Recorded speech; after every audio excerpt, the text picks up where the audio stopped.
سر ختم کنید به صاحب صلوات ماشور شوید.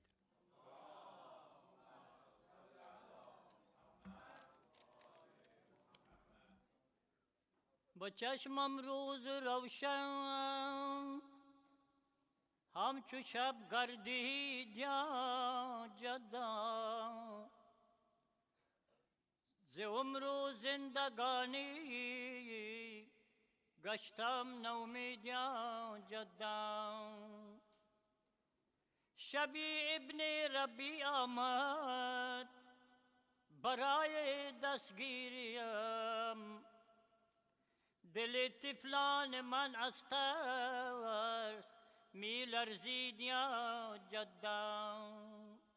بگفتم صبر بالما تا بخوانم من نمازم را، ولی آن سنگ دل حرف مرا نشنید یا جدا. بر منصور به عمامم بردن در آن شب، دلم از این همه جور و جفا رنجید یا جدا. مرا چون دید با آن حال مسرور منصور ستم پیشم، به حال زار من مستانه می خندید یا جدا. با من دشنام داد و گفت با من دشمنی کردی، قسم خوردم ولی آن سنگ دل نشنید یا جدا. با مانند اسیران من به پای تخت آن ظالم، به قتل کشتنم بنمود بس تهدید یا جدا. در آن شب بود تصمیمش سرم از تن جدا سازد، تو را چون دید در خشم و غضب ترسید یا جدا.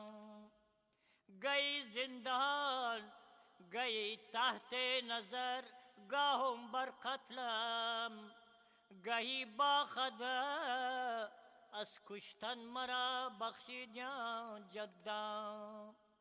ولی آخر مرا مسموم کرد آن ظالم خونخوار، دلم سوراخ از زهر جفا گردید یا جدا.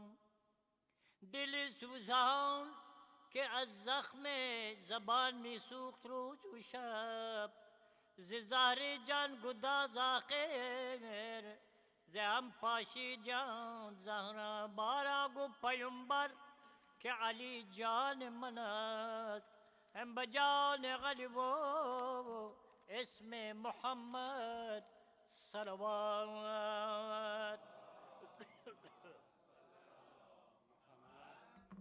آل محمد. خب با تشکر و سپاس فراوان از محترم حاج آقای معلم همکار، بخش دوم برنامه ما هم در اینجا با پایان میرسه. After our usual reminders, we will go ahead and we will have Haj Agha Mudarris' speech, inshallah. First, we need your financial support, my brothers and sisters. Please see Zia brother Zia Amili, or and also check for the program al-rasool. Just there is a speech. The title is Salawat Muhammad Pesan.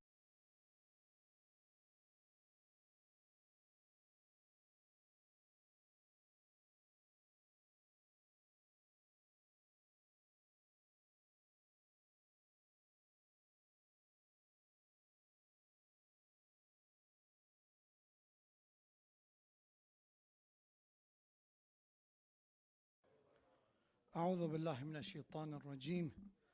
بسم الله الرحمن الرحيم. لا حول ولا قوة إلا بالله العلي العظيم. الحمد لله رب العالمين. الصلاة والسلام على أشرف الأنبياء والمرسلين، حبيب إلهنا وشفيع ذنوبنا وطبيب قلوبنا أبي القاسم المصطفى محمد.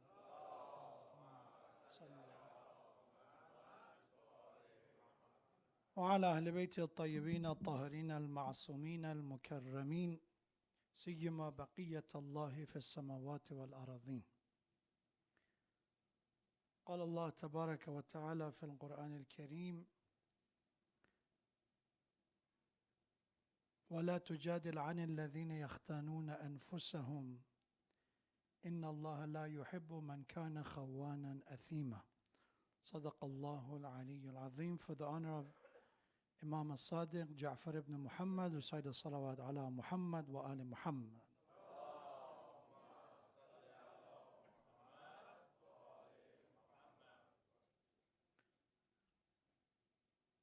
Majority of the tradition that we have today in the well-known books of Shia, such as Usul al-Kafi, Wasail al-Shia,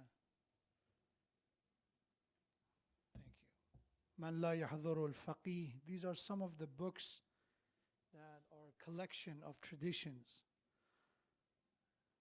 We will see majority of them are by two Imams, Imam As-Sadiq, our sixth Imam, and Imam Muhammad al-Baqir. There are tradition from other 12 Imam, other, let's say, 10 Imam that we have, but it's not as abundant as we can see in the word of the Imam As-Sadiq and Imam al-Baqir. And a lesson that we can learn from the life of these Imam is that each Imam, based on the opportunity that they had, they did what they could have done for the people, for the mankind. They did not use excuses to justify weaknesses, to justify laziness. Because sometimes we don't do much and we have a reason for it. Why we didn't do it? Because they did not let us do it. Right? The society didn't let us. Or my family didn't let me to do it. Why you didn't learn Quran? We have a reason for it, right? My family were not that religious. Or I was working, I was providing.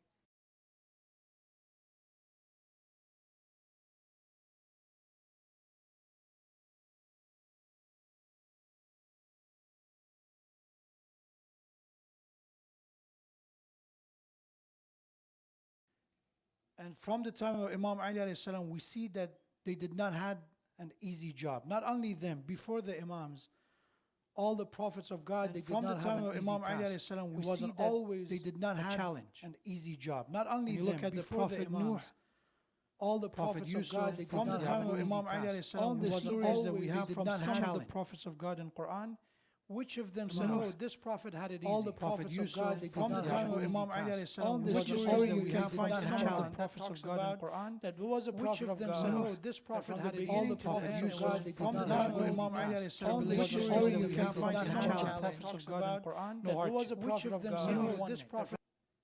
All of the prophets of God, without an exception, they had some type of challenge. Even those individuals that they were not even prophets, like companion of the cave, Ashabul Kahf. They're not prophets, but they're individuals who have a challenge. They're dealing with a difficulty. And the difficulty they're dealing with is not the same. Some of them are dealing with the family members. For example, Prophet Lut alayhi salam is one of the biggest challenges he has is the people of his town and specifically his own wife. Prophet Nuh alayhi salam has an issue with his son and his people as well. And some prophet was not their family, like Prophet Ibrahim alayhi salam. The issue comes with uncle, right? Or the one who is the guardian and his people. And our prophet is one of them that is dealing with all kind of trouble that you can imagine. Our prophet dealt with his uncle Abu Lahab and dealt with the pagans and idol worshippers who had no value for knowledge, no respect for human sanctity and human life, who have no reason to have a motivation to listen to the wisdom and the teaching of Prophet. A lot of them were happy with the way life was. Except those who were suffering, a lot of them were okay with it. And our Imams after the Prophet, they try to continue this message, protect the legacy of the Prophet. They did not have it easy either. And today our scholars does not have it easy either. It's the same difficulty and challenges that existed and it will exist. Why is that? As long as there is human being, there will be this challenge. Why? Because we have desires, we have selfishness, we have arrogance, we have takabbur, we have all this as a package. And if they exist, there will be challenges. And in Quran, Allah clearly said, لَقَدْ خَلَقْنَا الْإِنسَانَ فِي كَبَدٍ. Indeed, we created mankind with difficulty. From the moment that we were born, how they know a child is basically healthy and is alive at the moment of birth? When the child cries. So we start with crying, and we leave this dunya with crying. So there is difficulty, there is challenge part of this life. It's not suffering, it's difficulty. There's two different, because sometimes people live with difficulty and they hate it. Every difficulty they face, they curse dunya, they curse everything and everyone. Because they have a challenge, they have a problem in life. And there are people who have problems, but you don't see that difficulty and problem breaks them. You cannot see that. There are people who deal with difficulty and still they have that smile. They have that hope. And our Imam Jafar As-Sadiq alayhi salam, is an example of that. In his lifetime, his tyrant, the tyrant of his time, is a person who, Mansur al-Dawaniqi, that was his name, from the Bani Abbas. So the transition of power from one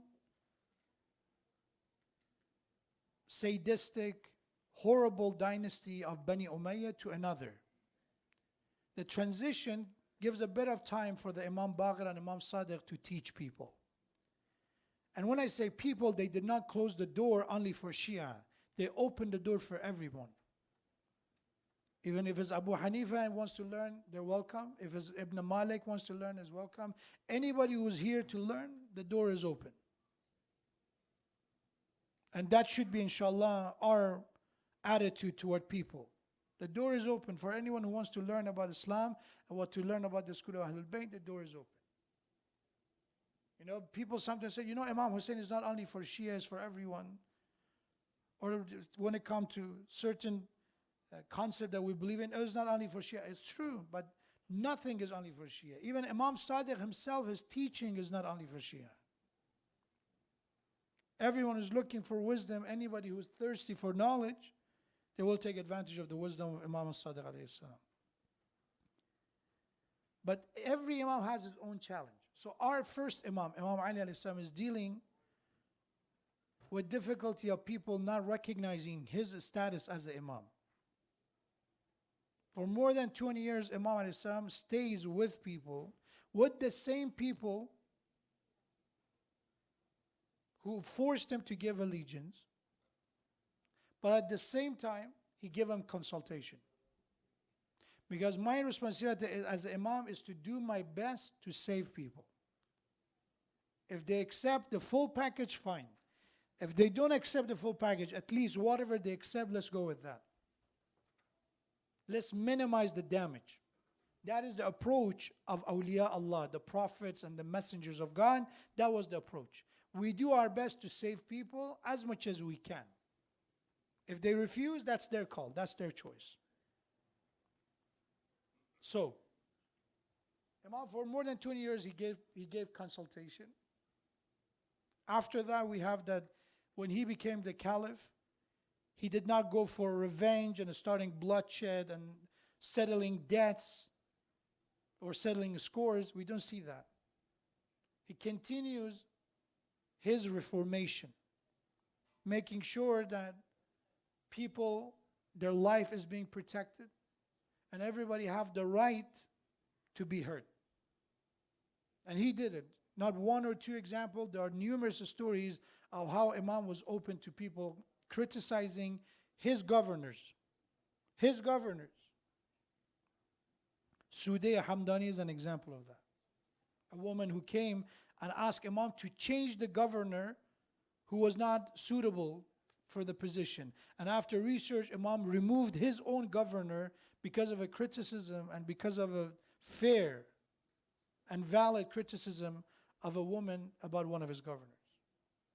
Imam Hassan alayhi salam is dealing with another difficulty, with a different type of pressure, with the people who are not strong enough to stand by his side, by weak people, weak soldiers.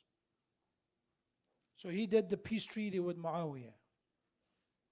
Imam Hussein alayhi salam stood against the tyrant because that was the only way that could have been an awakening for the Muslim Ummah. Imam Zayn al-Abidin taught supplication because after the Shahada of Imam Hussein, there is the surveillance on the Shia and on the Imam alayhi salam. That Imam, if there is a smallest excuse and a reason for Imam to be executed, that would have happened. So how Imam must make sure that it's still nurturing the next generation of Shias. Because the best of the best, they were killed in the day of Ashura. It's like a farmer, you have to start from scratch, plant the seed and wait for the growth of a next generation to come. So how he did it?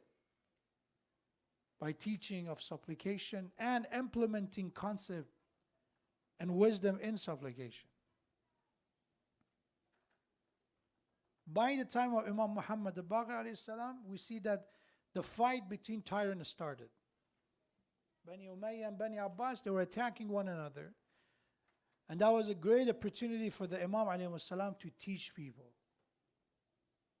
What should have happened to begin with, right? If everything is let's say we talk about right now, if there is safety and we can be 100% sure of peace in anywhere, education will not be in danger.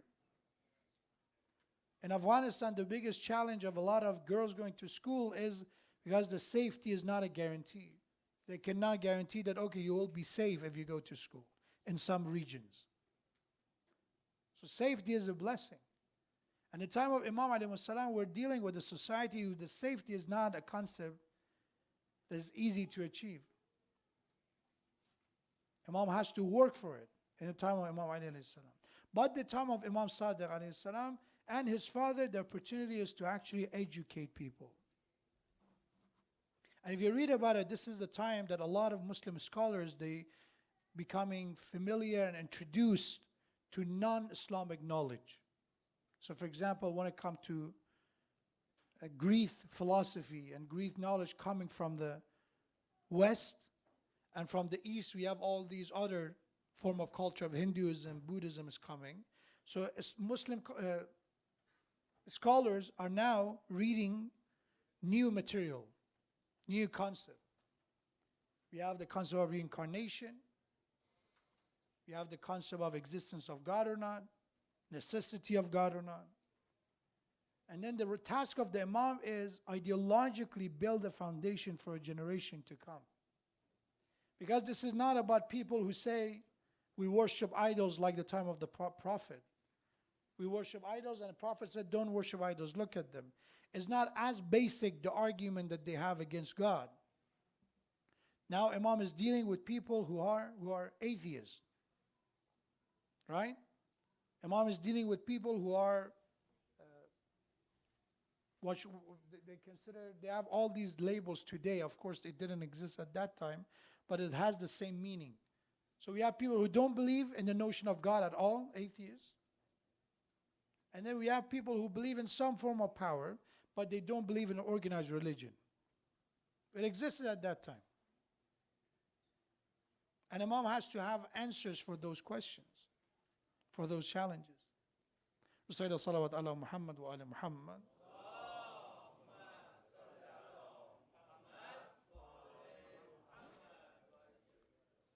So at that time, he started training students like Hisham. Hisham is one of the well-known students of Imam Sadiq alayhi salam, who at the beginning was not a religious person. He was a very, very rational, maybe more of a philosopher, who questioned everything, questioned God, questioned everything. And then after asking so many questions from Imam Sadiq alayhi salam, eventually he became a devotee of devoting his time to only spend his education with Imam Sadiq alayhi salam. And he went to a degree that Imam said, if you have questions, don't come to me, go to Hisham. He knows the answer. These are the individuals that Imam alayhi salam raised. But eventually, Bani Abbas started the same cycle of tyranny that Bani Umayyah started. They did the same thing. Surveillance, controlling, pressure, execution, intimidation, to have people under control.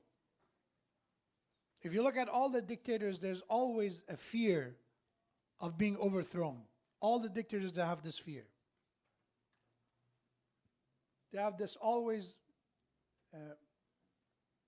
this horror. They're frightened of not only their other strong people take over, even their own family members.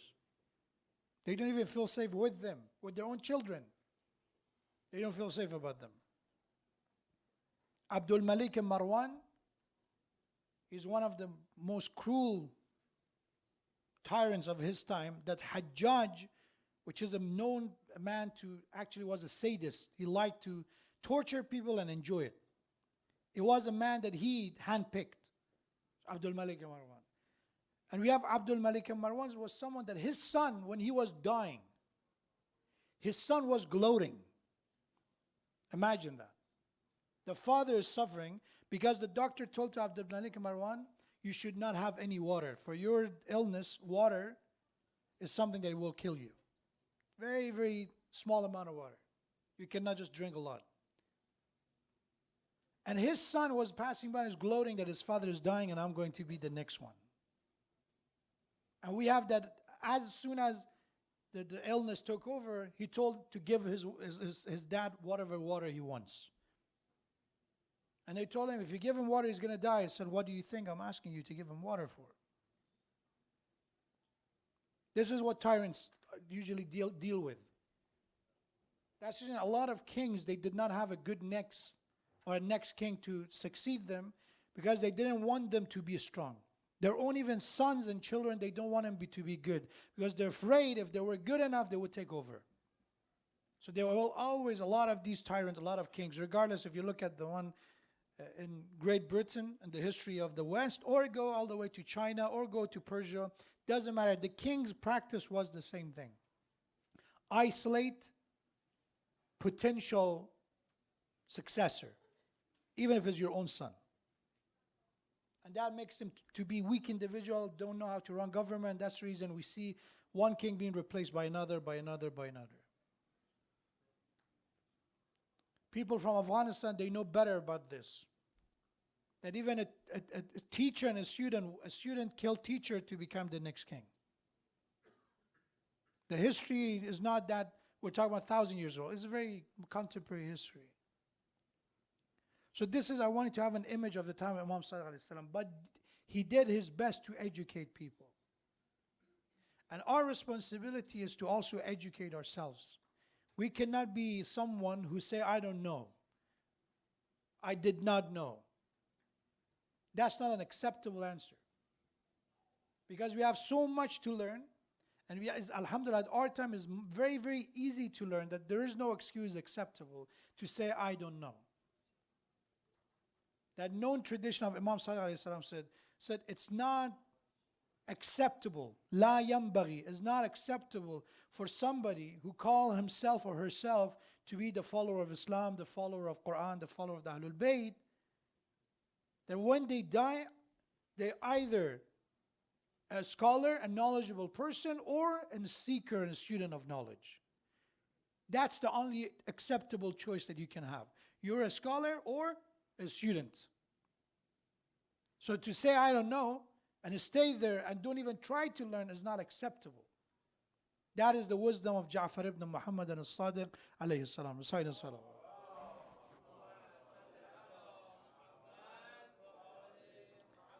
So inshallah I will wrap up with the hadith. The hadith from Imam Sadiq alayhi salam said, Min akhlaq al-jahil. Allah talks about ignorance. So we talk about educating ourselves and becoming alim, knowledgeable, scholars. And we say scholars, I'm not talking about degrees, I'm not talking about titles. I'm talking about somebody who knows what's happening around you. You're not a blind, a conscious blind that we turn away from everything around us. Alim is somebody who knows what's happening. They know the threat, they know the enemy, they know friends, they know what is good, they know what's bad. They recognize that. We don't need gullible fools to consider themselves to be the man of God. That's the reason we hear that at night, and God forbid, you're not knowledgeable. Dreaming of the knowledgeable is better than praying of the fools. تفكر ساعة أفضل من عبادة 70 سنة. 1 hour of reflection is greater than one of 70 years of worship. 1 hour of reflection. These are traditions that every Muslim knows. But this tafakkur means you have to figure out a lot of things for yourself, not for people.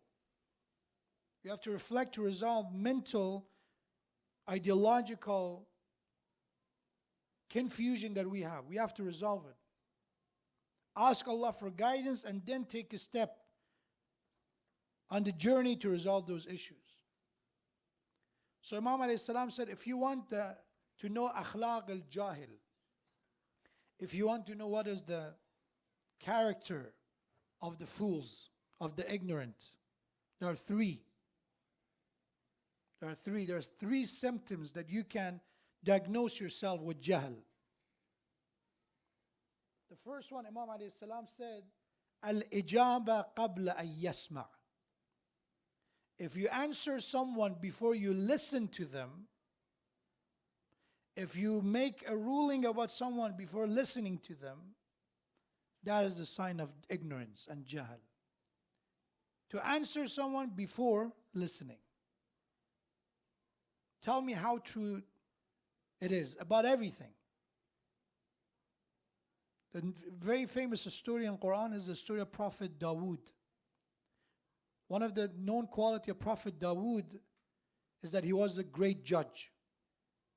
I mentioned this story before, but is related to the topic, so I want to just repeat it again.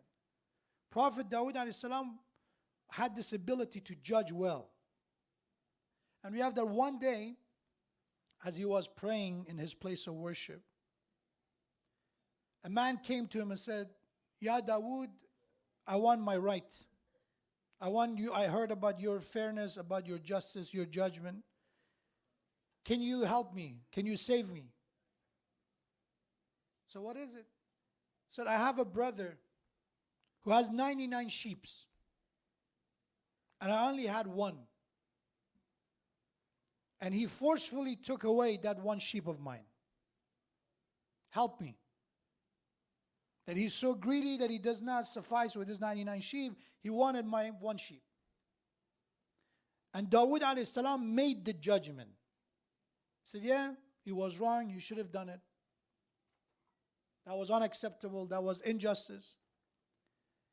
And then we have that person, and basically the one who complained, the plaintiff and the defendant, they turn out to be angels who transform to the form of human beings to teach a lesson to Prophet Dawood alayhi salam.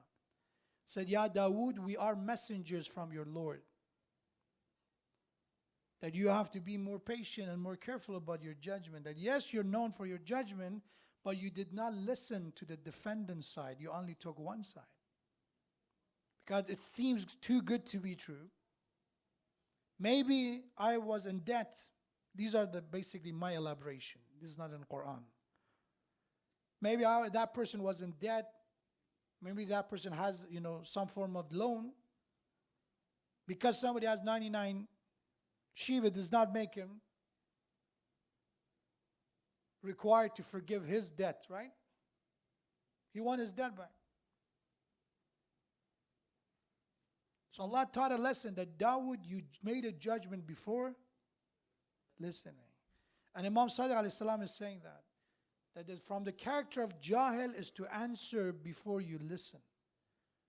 My dear brothers and sisters, how applicable and practical this teaching of Imam Sadiq is to our lives. Don't answer your wife before you listen to them. Don't answer your husband before you listen to them. Don't answer to your child's problem before you listen to them. Don't blame someone for a mistake, for a problem, for something wrong unless you listen to them. Don't pass a judgment on people unless you listen to them. How many times that we gossip and do ghaibah, we backbite what someone, we listen to their side. We always say, oh, they're evil. They're very bad.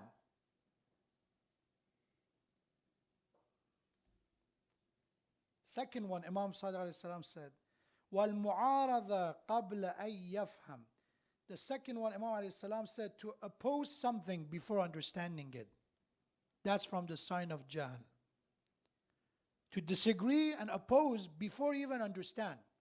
Some individuals, they're known to be the negative person. Everybody say yes and they say no. Why? They try to justify it, but when people are not convinced, they still stick with it. Why is the reason you disagree?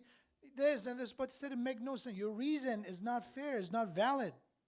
No, you will know. You will know. It's like that there is no sane and rational person except that individual. To be the negative one. When I say negative means usually if sometimes we feel that there are individuals that regardless, you always can predict it. Because once in a while you have a different opinion of others. But there are people that always, regardless of what you say, they disagree. Regardless. Say, okay, let's have bread today. No. Tomorrow say, okay, let's have rice. No. Let's go east. No, let's go west. Tomorrow let's go west. No, let's go east. There is no reason for it. Disagreement and opposing others, it should come based on a reason. And how many times, go back to our life, that he said, yes, I accept I was wrong.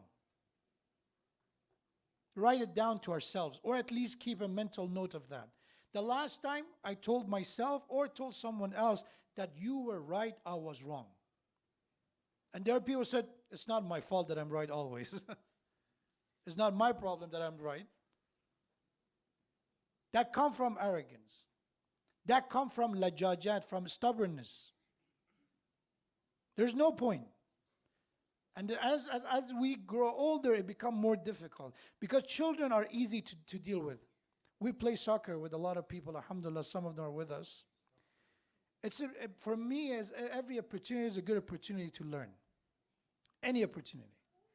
Even when you play soccer, you can learn something. And I've noticed the one that is easiest to convince are the youngest children. You tell them it's a foul or it's not, that's it, you move on. They're done. But God forbid if one of the middle-aged, I don't call them old, one of the middle-aged, even if you record it with a phone and there is a slow motion and VAR, they're not going to accept it. But alhamdulillah, some of them accept. Some of them. And that's not a big deal because it's a game. But in real life, some of these kind of disagreement can lead to bigger problems. Can lead to bigger problems. If it's a matter of haqq and batil, truth and falsehood, that could lead to a bigger problem. It's not a game anymore. When Amr As was asked about Ali and Muawiyah, he said, I know Ali is right, but again, I cannot ignore the wealth of Muawiyah either. If I go with Ali, my pockets will not be as full. The food that I only offer is not going to be as much. He accepted it. But he still stick with his wrong decision. That is a second sign of the ignorant. Imam Sadiq said, to oppose and disagree before understanding. So don't be one of those who disagree just for the sake of the disagreement. Have a reason for it. And lastly, وَالْحُكْمْ بِمَا لَا يَعْلَمْ. Imam alayhi salam said, is to judge what we lack knowledge on. Hukm is to make a rule and judgment about something that we don't even know. If somebody asks us to be a judge about a subject that we have no knowledge, the answer should be, I don't know. People ask our opinion, what do you think about my son getting married to this family? And you don't know the family. The answer is, I don't know. I heard this, by the way, and I heard that. These are the things that could lead to problem because it's based on assumptions. Should I get this job or not? Should I apply for this school or not? Should I study this major or not? I don't know. If you don't know, say don't know, or go do some research and give them answer. I know people who give consultation on the subject that they don't know. They make a judgment on something they don't know. Example, I know people apply for college, and some people insist, and I've heard it from people who are, alhamdulillah, you consider them to be very educated people. They insist on the young people to apply outside the state, in a different state. And you say, why? Oh, I want them to be independent. So do you know this person? Do you know their major? Do you know what school is better for them? What kind of blind consultation is that? Just push them. Do you even know that's not an option for everyone? Do you know how much money, extra money in loan they end up because they go apply for out of a state? Do you know that? And always, before even I say that, they have an answer. No, I regretted myself. I did not go out of a state. If you regret it, it doesn't mean people will regret it. If you made a bad decision about marriage, it does not make everybody's marriage a disaster. If you end up with a bad spouse, it does not make every spouse to be the bad one. وَالْحُكْمْ بِمَا لَا يَعْلَمْ. If we don't know something, if we lack knowledge on a subject, on a matter, the best thing is to don't make a judgment. Don't make a hukm. And that make it easier for us. May Allah inshallah give us the tawfiq to keep in mind these three symptoms. Don't entrap people. Let them say, listen to them. Listen to them. Have the ability to train ourselves to be good listeners. Just listen. All we have to do is something to listen. And inshallah, once we see a flaw in our own character, ask Allah to give us the power to accept. We get frustrated when people don't accept. We should get frustrated if I know I have a flaw and I don't accept. That is the biggest challenge. Because I can change myself, but I can't change people. It's their call. I can help them, I can show them, but I cannot force them. But about myself, I can. That is the only exception. When it comes to self, we have exception. May Allah give us that strength and ability to walk in the path of Allah, to find and inshallah seek the truth and haqq, and to say the truth, to defend the truth, even if it's bitter. Even if it means to go against our own benefit. May Allah give us that tawfiq. Recite the salawat ala Muhammad wa ala Muhammad.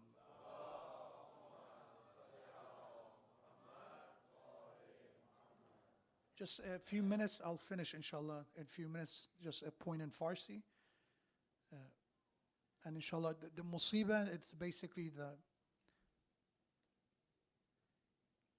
a reminder, a narration of the tragedy and the difficulty that the individual, which is in this case Imam Sadiq dealt with. So I will be reciting it in Farsi, but the story is about when Imam Sadiq was forcefully, in the middle of the night, people came and attacked his house and did not even let him to wear his clothes before they forcefully took him out of the house and dragged him to the fortress of Mansur, humiliate him because Imam was at the old age at that time. A young man, the one who was basically the soldier, he was on the camel, riding the camel, and Imam was walking behind him, and he forcefully ride the camel fast to put Imam Sadiq in difficulty. So this will be the part of the difficulty that Imam deals with, and eventually poisoned by the same enemies. موضوع صحبتی که قرار بود صحبت بشه در مورد مسئله توصیف تقوا از دیدگاه امام صادق علیه السلام هست. چون امشب یه مقدار وقت ما دیر هست، من انشالله هفته دیگه ادامه خواهم داد. فقط آغازش رو امشب میگم، هفته آینده انشالله ادامهش خواهد بود. حدیثی هست از وجود مبارک امام صادق علیه السلام که میفرمایند برای تقوا 10 تا ویژگی است. اولین ویژگی که حالا ما خیلی باید خلاصه بریم سراغش، فرمود ان یحب، این که دوست داشته باشیم هر چیزی رو و هر کسی رو به خاطر خدا. دوست داشتن به خاطر خدا از نشانه‌های تقواست. حالا اون 9 تا دیگر انشالله میگذاریم هفته آینده. این دوست داشتن برای خدا این است که ما پیغمبر رو اگر دوست داریم به خاطر خدا پیغمبر رو دوست داریم. درودی که بر پیغمبر میفرستیم به خاطر است که خداوند امر کرده است که صلوات بر او بفرستیم. اللهم دوست داشتن ما به خاطر خداست و این ویژگی تقواست. فرمود خود پیغمبر احب الله من احب حسینا، آن کسی که حسین علیه السلام رو دوست داشته باشد خدا رو دوست دارد. پس دوست داشتن اهل بیت هم به خاطر خداست. هر عملی که ما ولو این ویژگی و صفت دوست داشتن از برای خدا. برای همین است که در سوره فرقان خداوند وقتی در مورد همنشین صحبت میکنند میفرماید که بعضی آرزوشون این است که ای کاش دمخور بعضیا نبودن، همنشین بعضیا نبودن. یا لیتنی لم اتخذ فلانا خلیلا، ای کاش ما او رو دوست نمی داشتیم. این که میگیم ابراهیم خلیل الله، خلیل یعنی دوست، کسی که مورد دوست داشتن خداست و خدا رو دوست دارد. و قرآن میگه بعضی آرزوشون اینه یا لیتنی، سوره فرقان، ای کاش فلان آدم رو دوست نمی داشتم، دوستی نمی کردم و دوست نمی داشتم. و این نشان میدهد که حتی دوست داشتن هم میتواند روز قیامت یا به نفع ما باشد و یا به ضرر ما. که ما اگر به خاطر خدا دوست داشتیم حتی اون حالت روحی دوست داشتن هم میشود تقوا. و اگر به خاطر دنیا کسی رو دوست داشتیم، به خاطر غیر خدا دوست داشتیم، اون میشود زنجیر، مانع ما. برای همین است که قرآن میفرماید مال دنیا و فرزندان شما، یک جا میفرماید زینت است، زیبایی دنیاست، یک جای دیگر میفرماید فتنه است، آزمایش است. زینت است اگر دنیا و مال دنیا و فرزند رو به خاطر خدا دوست داشتیم، میشود زینت، زیبایی زندگی مؤمن میشود. اما اگر همین زن و بچه رو گذاشتیم که دنیا مانع آخرت بشود، به خاطر زن و بچه حرام خوردیم، به خاطر زن و بچه و مال دنیا گناه کردیم، بعد بگیم به خاطر خودم نبود، به خاطر دیگران بود. سوره مبارکه منافقون خداوند مستقیما میفرماید که امروز روز جمعه است، در نماز جمعه بعضی وقتا میخوانن سوره منافقون رو، مستحب است. میفرماید مواظب باشید که فرزند شما و مال دنیا شما رو به هلاکت نیندازد، که وسیله هلاکت شما و از بین رفتن شما نشود. چه زمانی مال دنیا و فرزند و خانواده می شود وسیله هلاکت؟ که انسان به خاطر اینها روی حق پا بگذارد. به خاطر اینها. سخت هم است، سخت است. من مثال داشتم از ارث و میراث، میگم آسان نیست و نمونه میگم. یک کسی نگهداری کرده سالها از مال پدری، سالهای سال همه رفتن دنبال کار خودشون، این شخص نشسته مثلا مواظبت کرده است، دنبال کارش رفته است، رسیدگی کرده است. بعد از سالها برادر و خواهر آمدن که آقا ارث ما رو بده، سهم ما رو بده. حق این است که باید بدهد. میتواند او چیزی که خرج کرده است رو بخواهد، ولی باید حق رو بدهد و سخت هم هست. 20 سال از این رفته دنبال زندگی خودش، 20 سال این زحمت کشیده است، ولی خدا میگه این حق اونهاست. مال تو که نبوده، مال پدری است، ارث و میراث است. اینجا مال دنیا میشود وسیله هلاکت بشود. بریم با حاجی آقای فلانی صحبت کنیم، او میگه نه اشکال ندارد، اگرم تو 20 سال زحمت کشیدی اشکال نداره.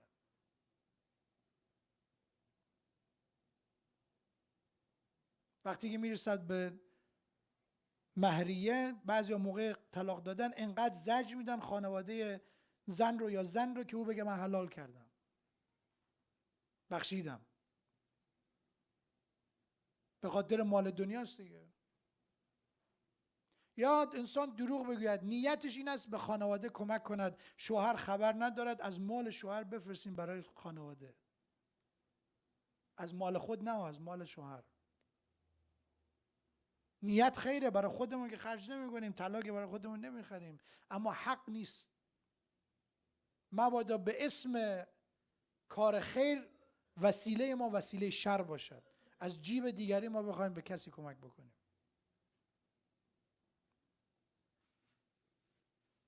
دوست داشتن به خاطر خدا. انشالله خداوند متعال انشالله توفیقش باشه، هفته دیگر بیشتر صحبت خواهیم کرد.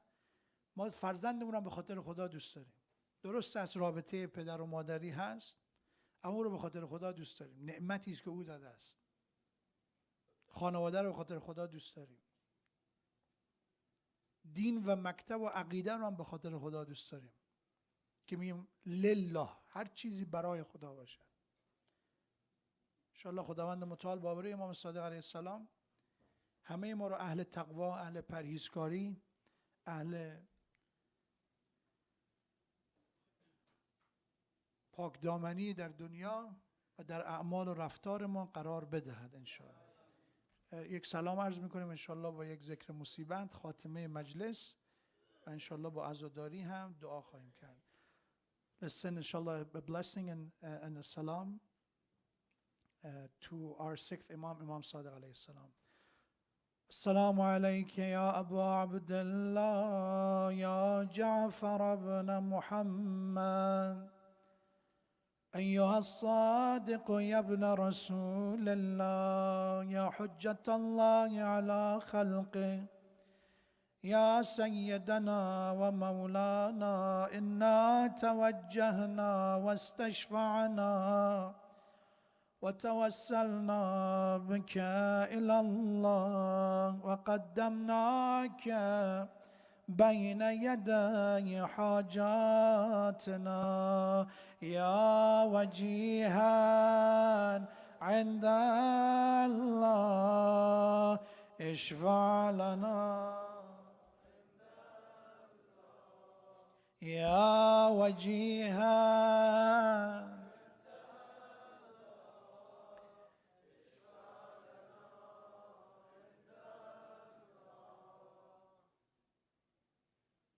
محمد ابن ربیع جوانی است که منصور دوانقی فرستاد دنبال امام صادق. نیمه های شب نردبان گذاشتن، رازینه گذاشتن، از دیوار آمدن، بدون اجازه وارد خانه امام. نگاه کردید امام صادق مشغول نماز است. نگذاشت امام عبا بپوشد، لباس بپوشد، کفش بپوشد. همون جور سر برهنه، پای برهنه امام رو آورد از منزل بیرون. گفت منصور دنبال شما فرستاده، گفته همین الان باید پیش او بروی. امام با سر و محاسن سفید پیاده، این جوان محمد ابن ربیع روی شتر میکشد امام صادق رو پشت سر. بعضی وقتا دشمنی ها و کینه ها باعث می شود که بعضی از پیش خود هم یک زخمی رو اضافه تر کنن. عمدن شتر رو با سرعت حرکت میداد که امام اذیت بشود، با پای برهنه روی زمین ها، تا رسیدن روبروی کاخ منصور دوانقی. پدر این شخص ربیع نامش است. عذرخواهی کرد، گفت ببخشید ما مأموریم و معذور، به ما گفتن آپشن انتخاب دیگری برای ما نیست. امام گفت فقط یک درخواست دارم، حالا من رو باید پیش ای ببرید، بگذار من 2 رکعت نماز بخوانم. امام همونجا با سر و پای برهنه کنار ایستاد، نماز خواند. این نماز چی است که همه ائمه ما اینقدر به نماز وصلن؟ اولیاء خدا چرا انقدر به نماز علاقه دارن؟ هر جا مشکل میخورین نماز بخونید، بچه دار میشین نماز بخونید، قرض دارین نماز بخونید، قرض شما ادا میشود نماز بخونید. نماز هر جا باید کلید باشه.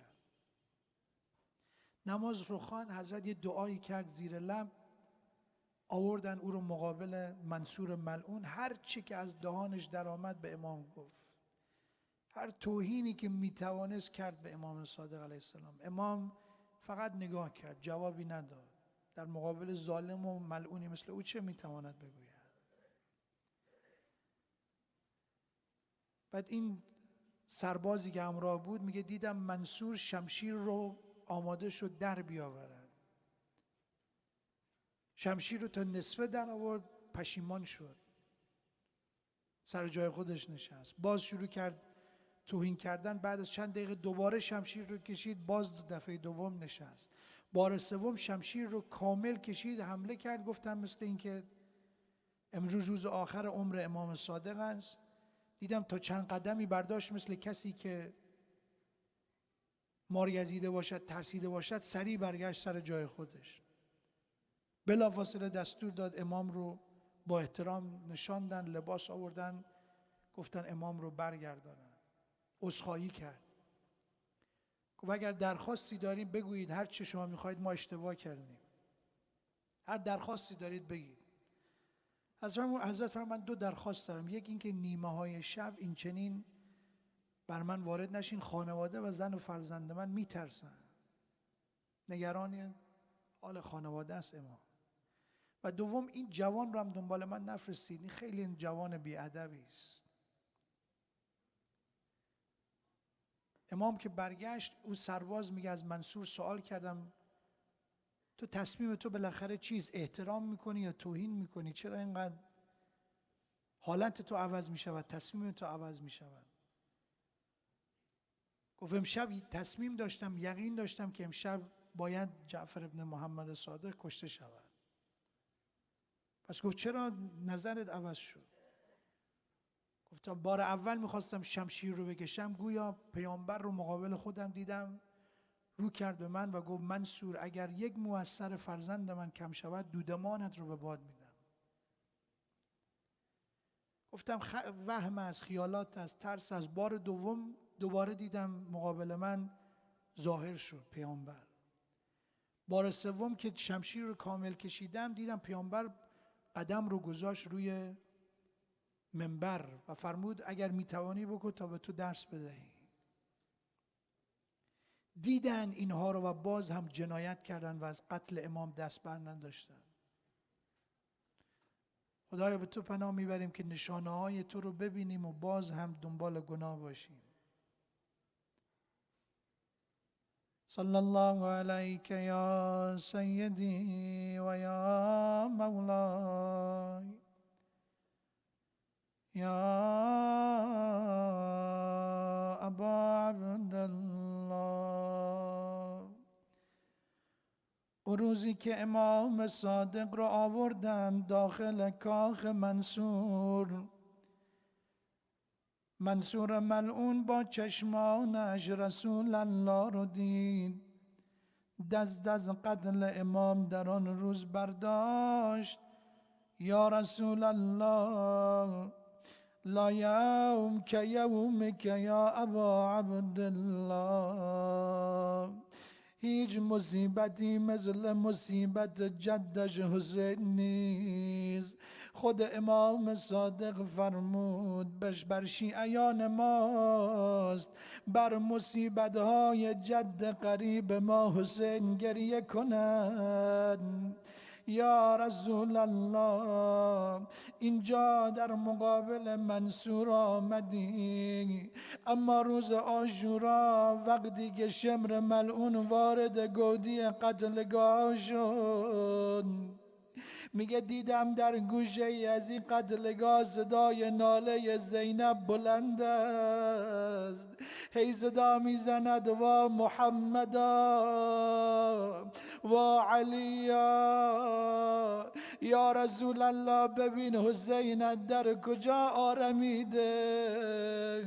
شمر ملعون مقابل زینب نشست، خنجر رو کشید شروع کرد شعر چقدر زیبا توصیف کرده او لحظه آخر و چشمان زینب رو.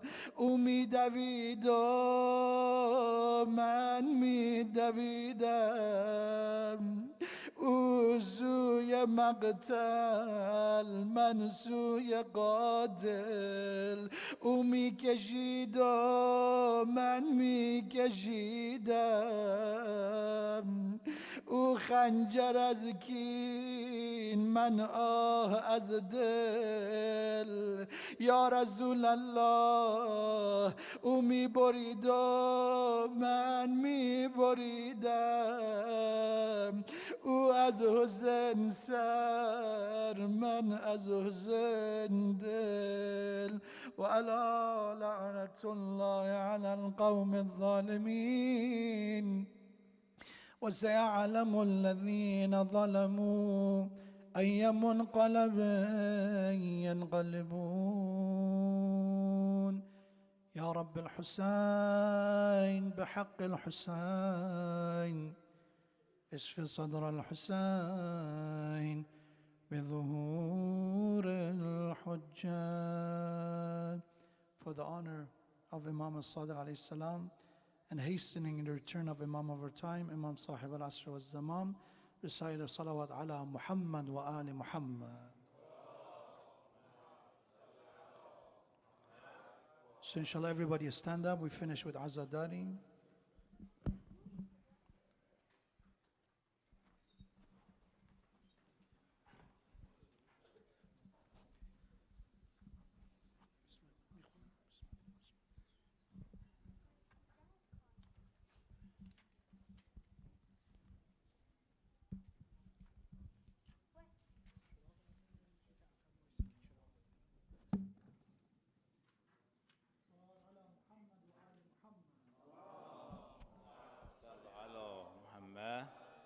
عزیز فاطمه را از حرم امشب کجا بردن؟ خدا به خیر کند نیم شب چرا بردن؟ خدا به خیر کند بی ابا و عمامه. امام ارض و سما را به کوچه ها بردن، پیاده در پی مرکب نفس نفس میزد، دو دست بسته به مرکب چو مرتضی بردن. یا مظلوم امام صادق، امام صادق، امام صادق، یا مظلوم امام صادق، امام صادق، امام صادق. ها ماشاءالله. یا مظلوم امام صادق، امام صادق، امام صادق، یا مظلوم امام صادق،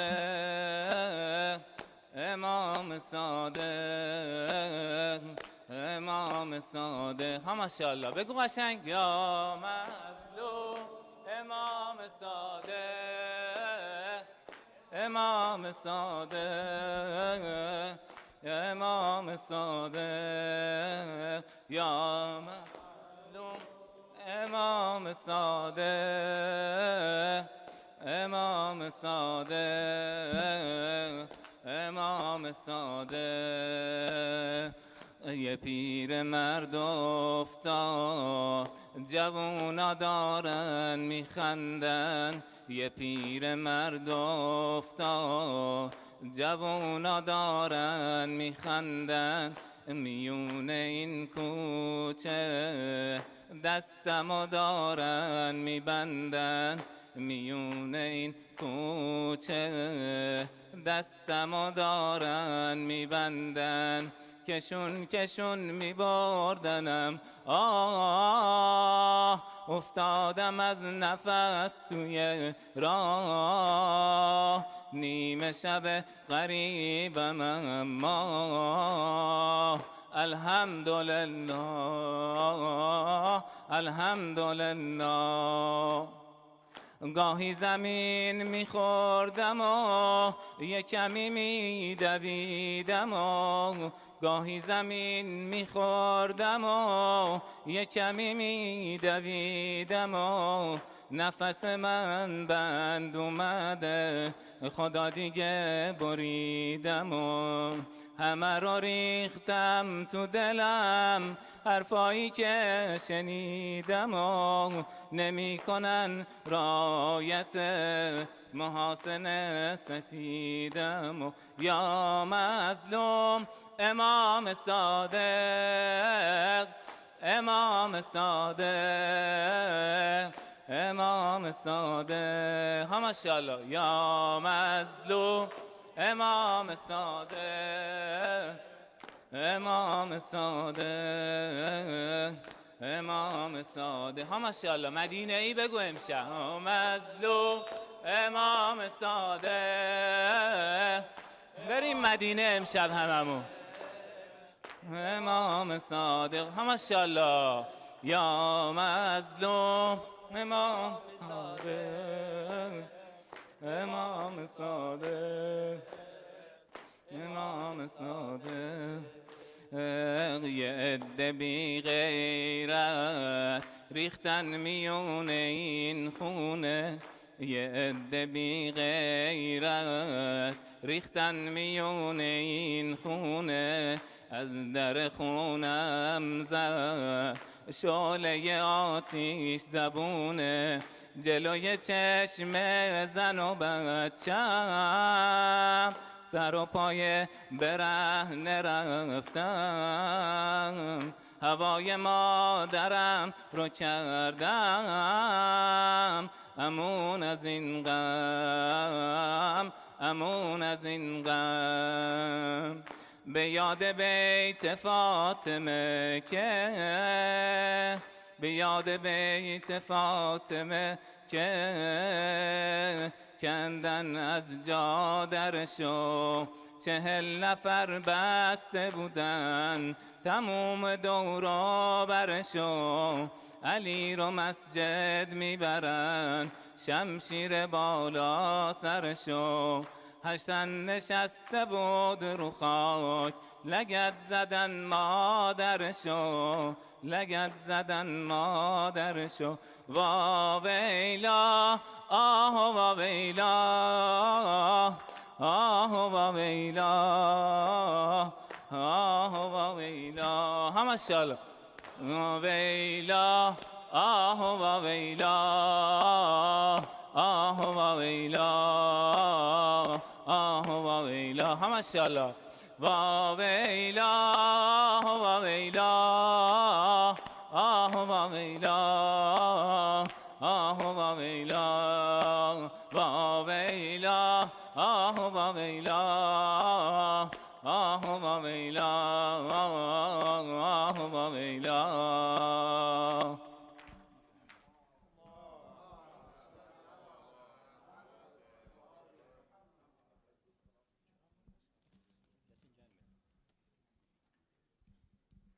ای کعبه امید که در بارگاه تو نور امید در همه جا موج میزنم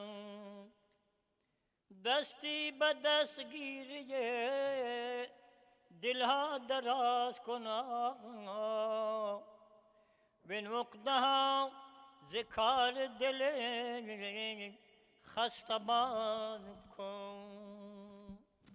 شهر مدینه کرب و بلا شد، شهر مدینه کرب و بلا شد، زهرا در آنجا صاحب ازا شد.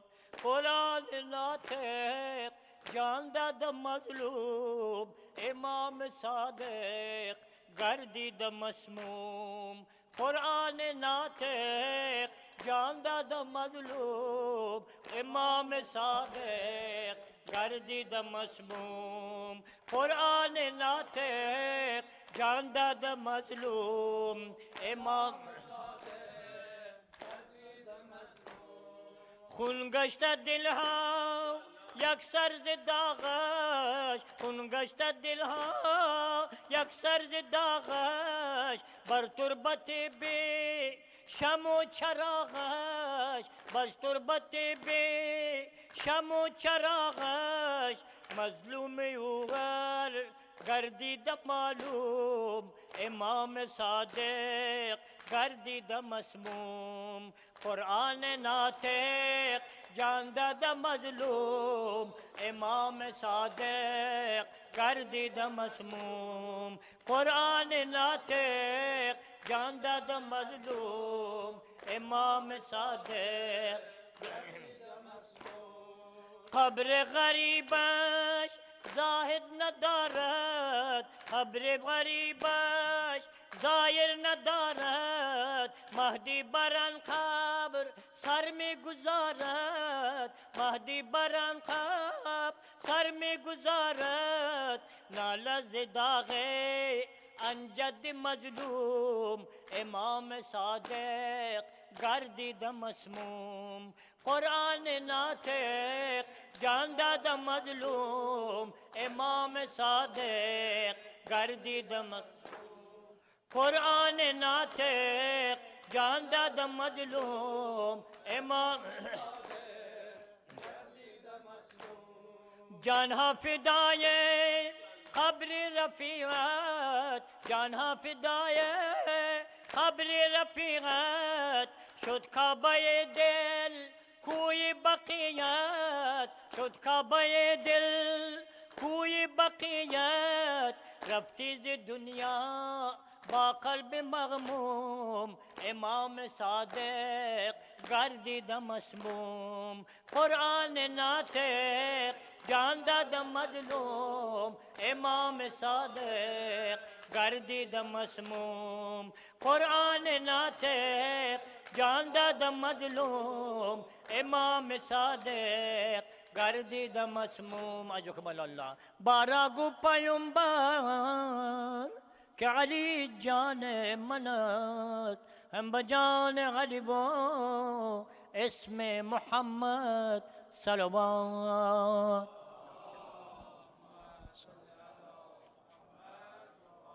السلام عليك يا رسول الله، يا نبي الله، يا خير خلق الله، يا خاتم النبيين. السلام عليك يا أمير المؤمنين ويا إمام المتقين علي بن أبي طالب. السلام عليكم أيها الحسن والحسين سبطي نبي الرحمة وسيدي شباب أهل الجنة. السلام عليك يا علي بن الحسين زين العابدين. السلام على محمد بن علي أيها الباقر. السلام على جعفر بن محمد أيها الصادق. السلام على موسى بن جعفر أيها الكاظم. السلام على علي بن موسى أيها الرضا. السلام على محمد بن علي أيها التقي الجواد. السلام على علي بن محمد أيها الهاد النقي. السلام على حسن بن علي أيها الزكي العسكري. السلام عليك يا صاحب الزمان، يا خليفة الرحمن، يا إمام الإنس والجان. السلام عليكم يا أهل بيت النبوة ورحمة الله وبركاته. أعوذ بالله من الشيطان الرجيم. بسم الله الرحمن الرحيم. إنا أعطيناك الكوثر فصل لربك وانحر إن شانئك هو الأبتر. صدق الله العلي العظيم.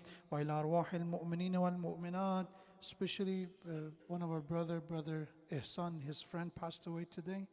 It's supposed to give you the name, but inshallah Allah knows who we mean. And also for the shifa of one of the brother is requested to pray for the shifa of somebody who's ill and sick.